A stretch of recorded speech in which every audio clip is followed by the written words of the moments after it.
Well, hey, welcome back. Today we're talking about what is joint venturing, especially when it comes to real estate investing. And this is the best way to scale your portfolio.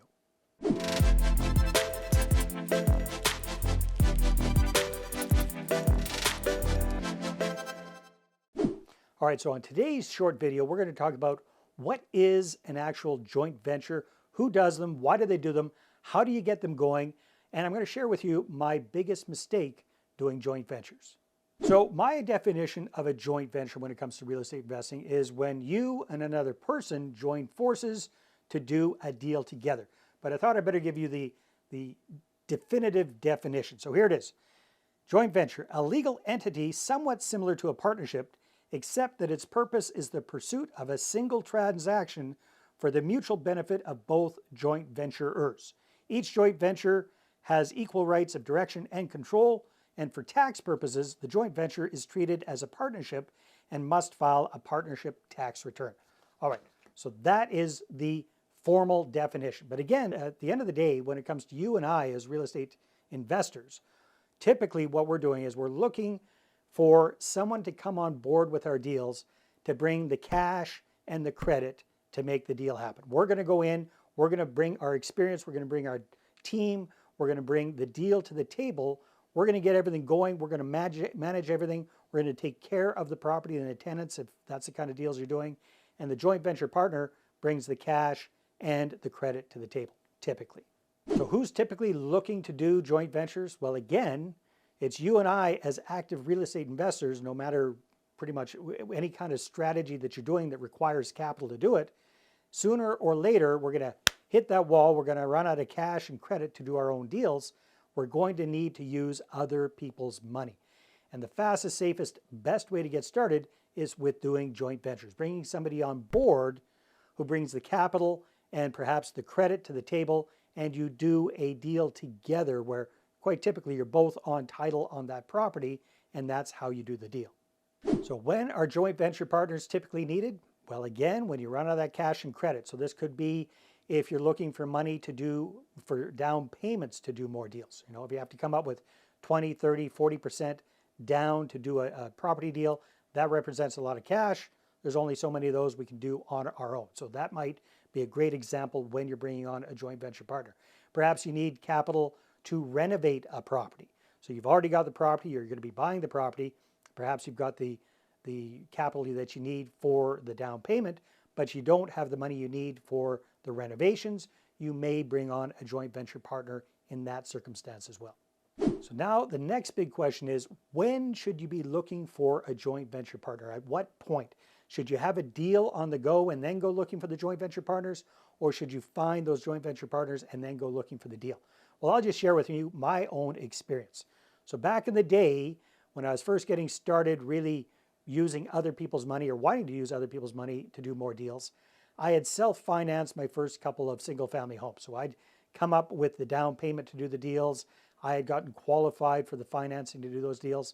And then, like everybody else, I ran out of cash and was starting to run out of credit to do these kind of properties. So that's when the perfect deal landed in my lap. So I remember it vividly. This great deal came along, and I had 2 weeks to come up with the money for financing. I got it all under contract, all tied up, and I had 2 weeks to remove the subjects for financing for that property. And then I started to scramble looking for a joint venture partner. So I tried calling everybody I knew, dialing for dollars, cold calling people. That didn't work with a darn. I tried networking and schmoozing, turning every conversation into a real estate conversation. That didn't work with a darn. I tried emailing everybody I knew. That didn't work. In fact, all of those things just really turned people off, is all that accomplished. So the 2 weeks came and went. I wasn't able to come up with the money. I had to collapse that deal. I had major egg on my face. So not only did I lose the profit that I was going to be making, my joint venture partner was going to be making on that deal, but I also ticked off my realtor, the tenant that I had already lined up for that property, the property seller, their realtor, everybody. And I live in a fairly small town, so the word got out and I had some major egg on my face for a while. But the worst thing is, because I was so clumsy about it, because I waited to the last minute and I was desperately chasing after people, I actually repelled a lot of really, really good potential joint venture partners. So I don't want you to make that same mistake. So here's the trick. The trick is don't wait for the deal. Get your joint venture partners and their capital and their credit lined up first, and then go looking for the properties. Or at the very least, do both at the same time. Because the goal is never be in that position like I was, where you're scrambling for the money last minute for a deal. All right, so how do you go about finding a joint venture partner? Well, the first thing you want to do is you want to focus on your existing network of contacts. Don't try going out to strangers. Don't try networking and schmoozing and doing all that dumb stuff that I did. Focus on your pre-existing connections first. Friends, family members, coworkers, business associates. Just think about it. That's the only logical place for you to really get started if you've never worked with other people and their money before. Why? Because your network, your connections, they already know you. They already like you. To a certain degree, they already trust you. It's so much easier to get them on board than going out to somebody cold. The second big reason is safety. It's a lot safer to go after your existing network as potential joint venture partners than strangers, because it's illegal for you and I, as mom and pop real estate investors, to be soliciting capital from the general public. So there's some gray areas there, and if it's a joint venture, does that cover it or not? Better to be safe than sorry. So focus on your existing network first. That's the logical place to start. Now, how do we do this? Do you want to pick up the phone and start dialing up and calling people? I'd recommend that you don't do that. In fact, what I recommend is that you create a list of your prospective investors, get that into some sort of email autoresponder system, and then start communicating with them.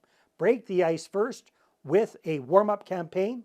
I did a whole video on that. I'll put a link to that up there. And then get the ball rolling with constant, consistent, edutaining communication. That means a little bit educational, hopefully a little bit entertaining, and creating curiosity about what you're up to. Because here's my goal for you. Instead of you chasing after joint venture partners trying to get their interest, let's use the marketing. Let's automate this, and let's create curiosity, and let's get them coming to you. Let's get them to put up their hand and say, hey, I heard about what you're up to with real estate. I'm curious. I'd like to find out more. That conversation is a complete change, a complete opposite of you chasing after folks. So really focus on the marketing. Next thing you want to do is you want to make sure that you've got a really well-organized presentation to show people, so you can walk a non-real estate person through your process of doing a deal and show them exactly what's in it for them.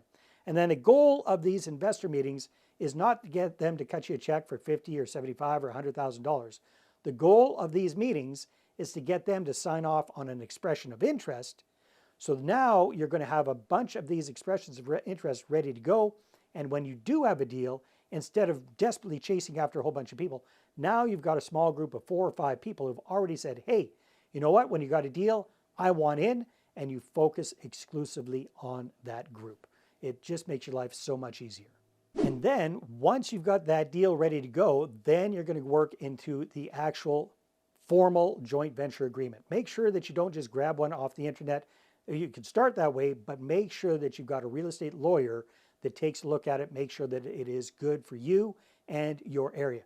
Also, make sure that your joint venture partner gets their own lawyer to review the document so they get their own independent legal advice.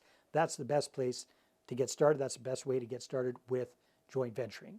Now I want to give you an example of how well this can work. And this is our client, Ben Bergen. Now, Ben got started like most of us, self-financing his deals, little single-family homes, ran out of cash, ran out of credit. We started working together, and very, very quickly, Ben brought on his first joint venture partner, I think for $100,000. And then things started to snowball very, very quickly for Ben.